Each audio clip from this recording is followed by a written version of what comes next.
दोनों तेलुगु रियासतों आंध्र प्रदेश और तेलंगाना के दरमियान नागार्जुना सागर प्रोजेक्ट के ऑपरेशनल कंट्रोल पर तनाज़े को तकरीबन 1 साल हो गया है, जिसे आंध्र प्रदेश तंजीम नौ कानून के तहत कानूनी तौर पर तेलंगाना को तफवीज़ किया गया था।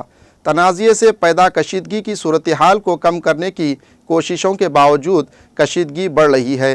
नागार्जुना सागर डैम के एपी स्ट्रेच के 13 दरवाज़ों पर सीसीटीवी कैमरा नेटवर्क की बहाली की कोशिशों को नाकाम बना दिया गया। कैमरे को मुबैना तौर पर एपी की तरफ से मसरूफ़ सिक्योरिटी मुलाजिमीन ने तोड़ दिया था।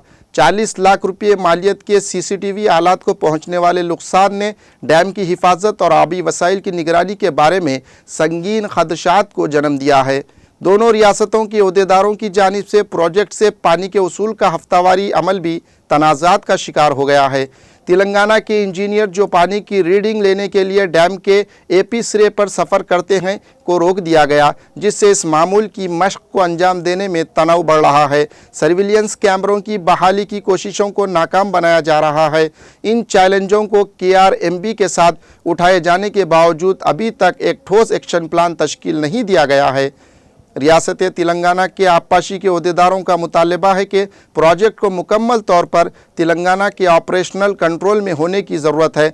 29 नवंबर 2023 को एपी पुलिस डैम साइट पर पहुंची, जिसने बुनियादी ढांचे को काफ़ी नुकसान पहुंचाया और तेलंगाना के सिरे से एपी स्ट्रेच तक जाने वाले रास्ते को मजदूद कर दिया।